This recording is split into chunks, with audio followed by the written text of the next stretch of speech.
ZNS Total Sports is brought to you by 4th Terrace Diagnostic Center. Welcome to sports, everybody. The National High School Track and Field Championships underway at the Thomas A. Robinson National Stadium. More than 30 schools and over 500 athletes, girls and boys, competing in divisions from under 13 through under 20. Our Amajal Knowles is standing by with an update.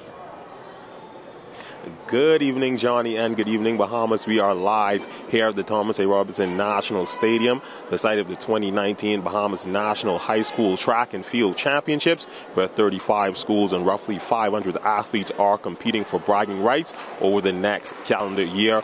Now, currently underway is the late session of day one. Currently about to go now on the track is the boys under 20 1500 meter finals. Just some quick highlights from day one. We had several athletes attain Carifta qualifying standards, starting first in the girls under 1500 meters. Setting a new meet record was Jasmine Mackey from Telios in a time of 5 minutes 28.4 seconds. And in the boys under 17 1500 meters, we had Omar Kelly from St. John's in a time of 4 minutes 24.28 seconds. Now also making a Carifta qualifying time in the girls high jump was Kiana Forbes from St. George's with a jump of 1.63 meters. We caught up with her after her jump. It was hard, like getting up off the floor. You had to spring, and it was hard, and it was a competition. When I had to start, I was scared. Then when I was going up, I was like getting into the, like I wasn't nervous no more. And I just was clearing the bar. When I see she drop it, I was excited. I was happy. Now, as far as individual school performances are concerned, SAC and QC looking pretty formidable, as well as C.R. Walker, also Tabernacle and St. George's out of Grand Bahama. Now, stay tuned to ZNS Total Sports as we'll continue to keep you updated on the performances and the standings during the 3 days of competition. Johnny, back to you. A number of Family Island teams taking part in this year's championships, including San Salvador on Moores Island out of Abaco, also Ellen Coakley out of Exuma. We're looking forward to do a good showing. I brought along with me most of the younger athletes because I'm, regrouping and, rebuilding. So I felt with under 13, I have quite a bit of them. And under 17, 2 from the under 20. But I'm building with that core.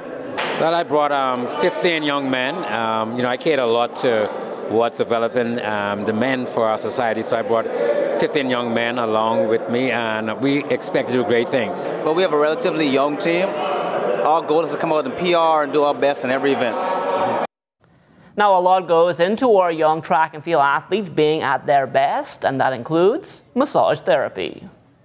I was working out with some of the athletes here, and just to kind of give them a little bit more education as to why the hamstrings primarily are pretty much a dysfunctional area.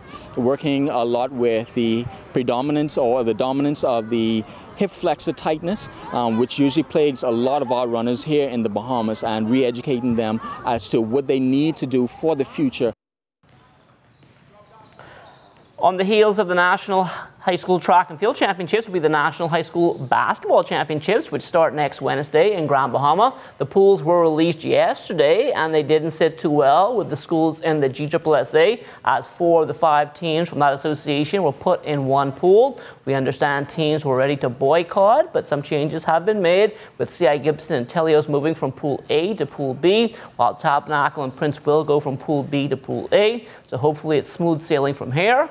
The CC Sweeting Cobras, they are one team out of the GSSA looking to make some noise. We have played a lot of these teams. St. George's really embarrassed us during Hugh Campbell. They beat us by 20 points. Our boys were really demoralized. It took them a little while to get out the shell. So we saw what Doris Johnson did against them, and I believe we can meet them again, and it's going to be a different showing. Tabernacle believed that they were slighted when they played us, but it was no fluke. We got to increase our intensity defensively, and we'll be a much better team, and you see we hit Grand Bahama.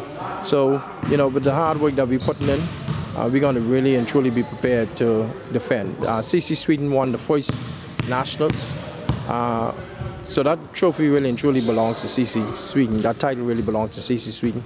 and we go in there with our endeavor best to try and regain the title and bring it back to CC Sweeten and Nassau. The Province Basketball Association's best of 5 semi-finals running last night at the AF Adelaide Gym. The reigning champs in Division 2, the Breezes High Flyers, were up 1-0 and jumped out to an early lead on the Alive Buckets. In the second half, though, this one a totally different story. The Buckets go to work and they come away with a 194 win to even the series at 1 game all. My guys continue to fight. They continue to fight. They pick up the defense up. We just start communicating more, and we hitting our shot, starting our shot. I told my guys to stay focused, keep it in the game, and don't worry, we'll come back, and we did, and we win the game. We played basically 25 to 30 minutes of basketball, and we just laid down the other 10 to 15. On to Division 1 now. The Discount Distributor Rockets also looking to even up this series with the PJ Stingers, and they did just that, winning game 2 112 to 104. Both of these series back on the court again tomorrow night.